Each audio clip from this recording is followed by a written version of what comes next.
তুমি কি জানো জীবনে সাফল্য আসে শুধু আইকিউ বা মেধা দিয়ে না, বরং আসে ইকিউ, এসকিউ বা একিউ দিয়ে। আজ আমি বলবো কিভাবে এই তিনটা শক্তি তোমার জীবন বদলে দিতে পারে। আচ্ছা, প্রথমেই আমরা জানবো ইকিউ, এসকিউ বা একিউ এগুলো দ্বারা কি বোঝায়।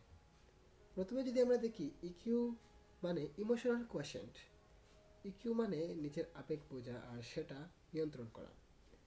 যখন তুমি রাগ করো, কষ্ট পাও বা ভয় পাও, তখন তুমি কি নিজেকে সামলাতে পারো? যে পারে সেই মানসিকভাবে শক্ত মানুষ। আচ্ছা, আমরা এখন বলবো ইকিউ কিভাবে বাড়াতে পারি। ইকিউ বাড়াতে প্রতিদিন নিজের অনুভূতি চিনতে হবে। রাখলে সঙ্গে সঙ্গে উত্তর দেওয়া যাবে না, আর অন্যের জায়গায় নিজেকে বসিয়ে দেখতে হবে বিভিন্ন পরিস্থিতিতে। এটাই হচ্ছে আবেগিক বুদ্ধিমত্তা বা ইমোশনাল কোয়েশেন্ট। তারপরে আমরা যেটা নিয়ে কথা বলবো সেটা হচ্ছে এসকিউ বা সোশ্যাল কোয়েশেন্ট। এসকিউ মানে মানুষকে বোঝা আর সম্পর্ক ধরে রাখা। তুমি একা কখনোই বড় হতে পারবে না, দরকার টিম, বন্ধু, সম্পর্ক। এসকিউ বাড়াতে বেশি শুনতে হবে, কম কথা বলতে হবে, মানুষের নাম মনে রাখতে হবে, তাদের গল্পগুলো মনে রাখতে হবে।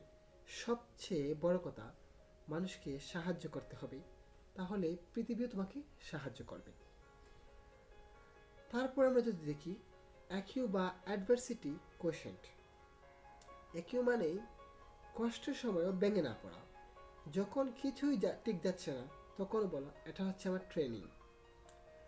যে মানুষ পড়ে গিয়ে আবার উঠে দাঁড়ায় সেই জীবনের সত্যিকারের বিজয়ী। আর একই বাড়াতে হলে প্রতিদিন ছোটো কাজ করতে হবে, আর ব্যর্থতা থেকে শিক্ষা নিতে হবে, আর কখনোই হাল ছাড়া যাবে না। আমরা যদি অবশেষে বলি যে ইকিউ তোমাকে শান্ত রাখবে, এসকিউ তোমাকে সংযুক্ত রাখবে, আর একিউ তোমাকে এগিয়ে রাখবে। তোমার জীবনে এই তিনটা বুদ্ধিমত্তা থাকলে তুমি সফল না, অনুপ্রেরণার উৎস হয়ে উঠবে। তাহলে আজই শুরু করো, নিজেকে চিনো, মানুষকে বুঝো, আর জীবনের প্রতিটা জ্বর খেয়ে সাহস নিয়ে এগিয়ে যাও। এটাই হবে প্রকৃত গ্রোথের পথ।